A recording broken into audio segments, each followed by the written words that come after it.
Yes. Crushing up peppercorns. Silly little thing. It's a silly little thing.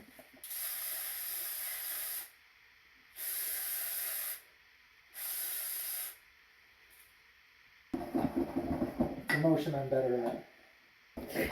Speechless. That's how you get one of these muscles. Every night is forearm night. What?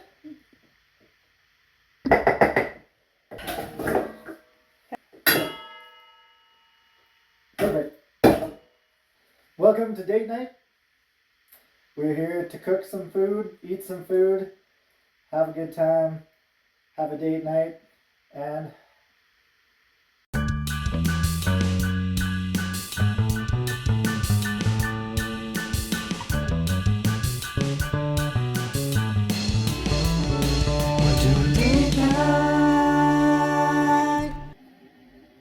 what are you making?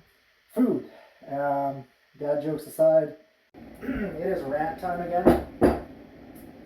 Okay, you gotta stay with me on this one. Because every time I say the beginning of this, people are like, they're just gonna click away because they're like, nah, bro. We're gonna do a meatloaf. And I know that for a lot of people, they're like, we're force-fed, dry, silly, nonsensical meatloaf as a kid. So they just have this image of like a brick of meat that is just bland and tasteless and nonsense, and you put a bunch of ketchup on it. That is not, we're not making your mom's meatloaf.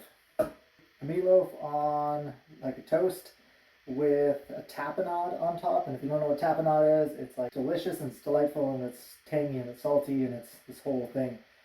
So we're going to do that. And then some whipped feta and stuff on top too, and probably some basil. So it's going to be like, if we're talking about meatloaf, it's going to be way fancier. I don't know what people have against like meatloaf anyway, but like meatloaf is the most metal food ever. You're just like taking everything and just like dead thing, mush it up, reconstitute it. You're a brick now. Like it's just metal. Again, don't click off because it's not the old school, just cafeteria, solid state, nonsensical, maybe possibly beef meatloaf. For the tapenade itself, we got capers, Kalamata olives, regular olives with the pimento inside. We've got some black olives, balsamic vinaigrette, olive oil, some salt and pepper. That's pretty much it. The first thing we're going to do before we forget everything else is we're going to preheat this oven. 350 is good to start. We will start the loaf aspect of this. Again, indecision. Meat. If we're going to make meatloaf, the first ingredient we need is meat. The second ingredient we need is loaf.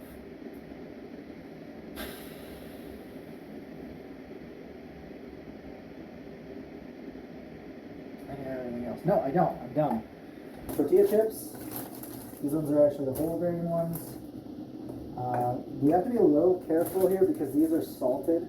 So we're going to add less salt to the overall product at the end because we got to powderize this in a coffee grinder.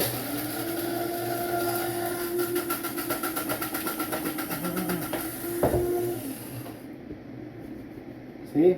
Every day is 400. 2 hours later. I don't know what happens if you breathe in Tostito dust, but probably don't. Meat.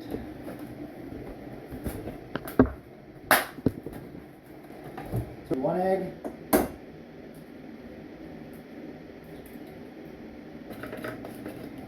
It's not a whole lot. You really don't want to like overdo this because your end result will end up tasting like tortilla chips. A little bit of that balsamic. Like super necessary. A little bit olive oil. Italian seasoning. Most sincere apologies for the wobbles. It just so happens that a leg on the tripod has decided to unalive itself. A little bit of the garlic that we got here. And some of the pepper that we just crushed up.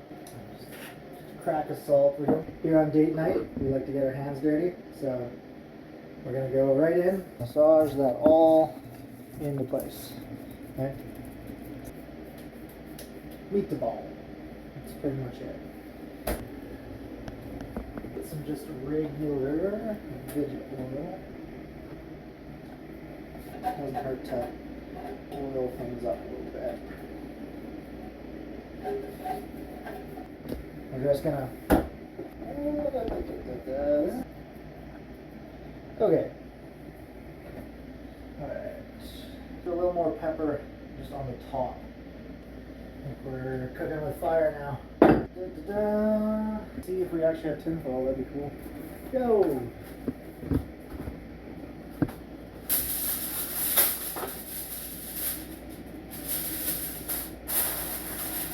You know, okay, so I gotta explain that. It is rant time again. So, there's debate in the cooking world as to dull side versus shiny side of the tinfoil.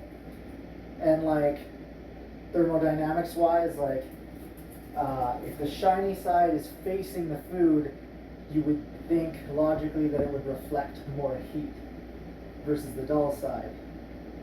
But that's this weird like cooking myth that I've never actually tested out or anything like that. So, and also like maybe it doesn't matter, maybe it does work, but like in the smallest possible degree, so like who cares, it's not like significant in any way to your actual cooking.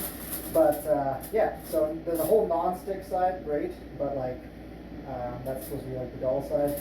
And the shiny side, if you're putting it over top, I always tend to put the shiny side towards the food, just because I guess kitchen people are weird people and they just do weird little like rituals like that because they've been told to. No idea if this is legit, but that was the reason I paused to look at it, so I wasn't just like having a moment. I guess I was having a moment, but it wasn't that kind of moment. Alright. It is time. Middle rack might be better, but I'm not going to be buggered. Next step.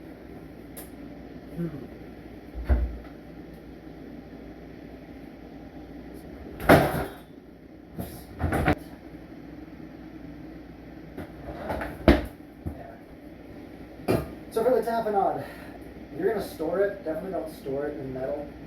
Just acidic. Can cause off flavors and things like that. Pre-chopped pretty finely, but it's not like a paste. So the easy part about this is, you know, you can come up with your own recipe, but it's pretty much equal parts of the 3 different kinds of olives. You got a little bit of capers, just a little bit of this garlic. We're gonna drizzle in, you know, a decent amount of olive oil. So what we're kind of looking for is just enough oil to sort of coat everything.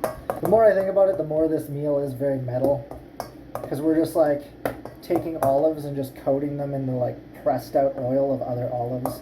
Okay, a little bit of balsamic. Joel, are you feeling okay today? I'm great. I don't think you've sworn once. Maybe it's just not a very sweary day. Very metal day. I don't know why it's a very metal day. Reconstituting meat into bricks and coating the fallen dead of certain plants with the oil of their other fallen friends. I don't know. Would that be their blood? Like maybe. I don't know. I mean, it's kind of everything. They just get pressed out. Alright. Alright, a little bit of fresh cracked pepper in there.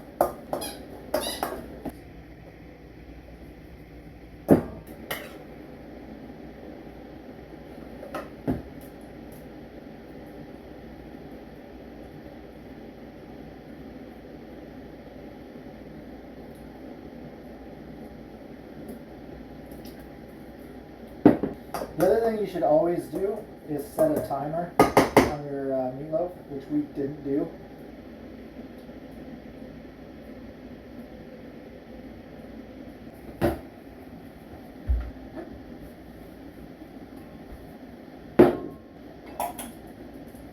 Remaining garlic. This is just literally, I'm just going to put a little bit of mayo, mix in some really nice, fine, crushed up, chopped up garlic, a little bit of pepper, a little cracked salt. So, it is rant time again, because I need to talk to manufacturers for a second. Oh, did you buy light feta? No, Okay. no, but that's why I need to talk to manufacturers. We agreed, because you guys sold it like this, that anything like in a blue container, little blue dot, whatever, was light. And that's how I know what to avoid when I'm in the grocery store, is stay away from the blue. Stay away from the blue, because the blue is the light stuff, the fat-free, fat whatever. Between most of these now, it's like this is blue, but there's a light blue, and that's what I know it's light. But it's so close, and you have to read everything so closely. In fact, the light stuff didn't even say light on it. It just had a different milk fat percentage on it. This is where my issue is, because I don't know how many times we've bought light something or other because the color on the damn container was just a normal color, and then it's like, oh, you actually got light, surprise! And it tastes like butt, and I don't want it. So please, manufacturers, start differentiating. We're just not making the light option at all, would be preferable. Just one kind. It's easier, I think, for you guys too. But anyway, we got feta, and it's not light. I really don't think it's light. I hope it's not light. It doesn't look like it's light. So anyway. So we're gonna get that. That's cute. I don't want to shoot juice everywhere. Oh my god. They don't want me in here, apparently. Sometimes it's not about force. It's about precision. There we go. La cafeta. It's not the size that counts, Jenny, okay? Just cubing everything up. But this little rubber ring on the inside here, it like comes out mid-blend and like up into the frickin'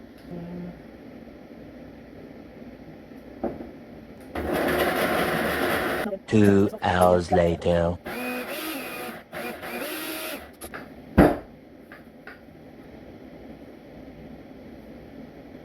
Olive oil, salt, cream,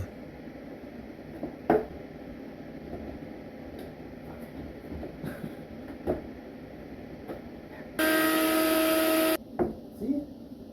Next time around, that was going to be in that.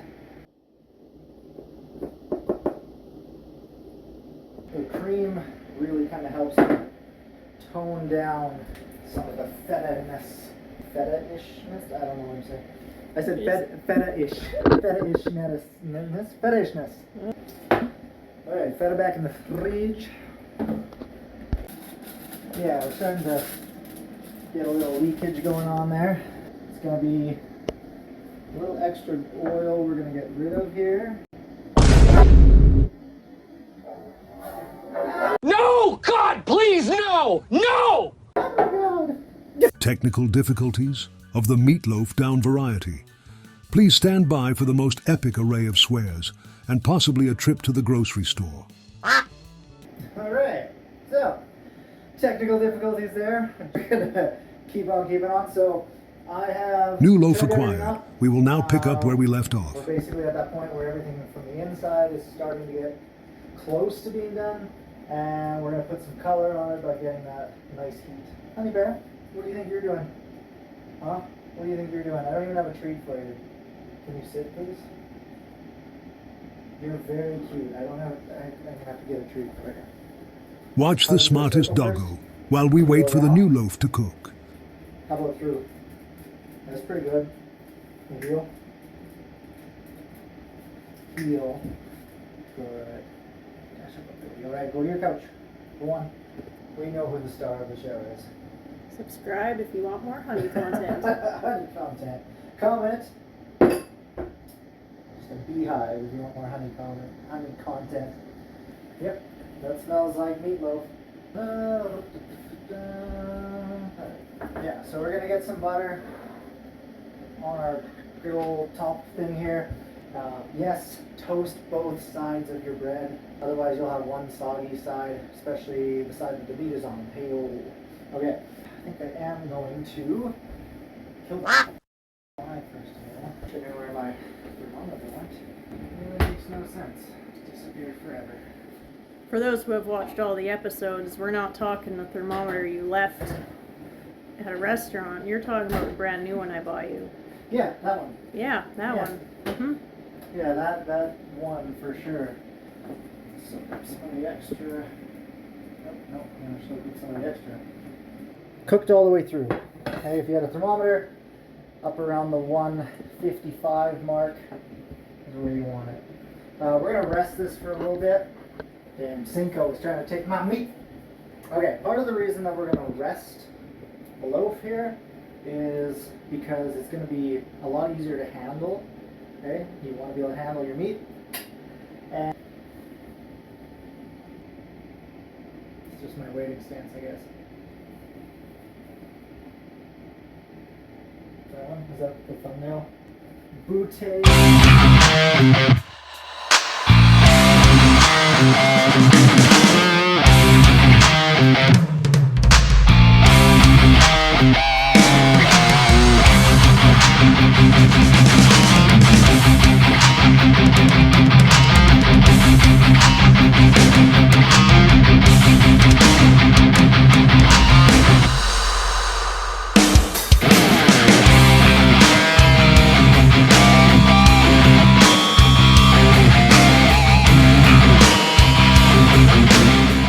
And maybe next time I'll try to be a little more careful about not dropping things all over the place. But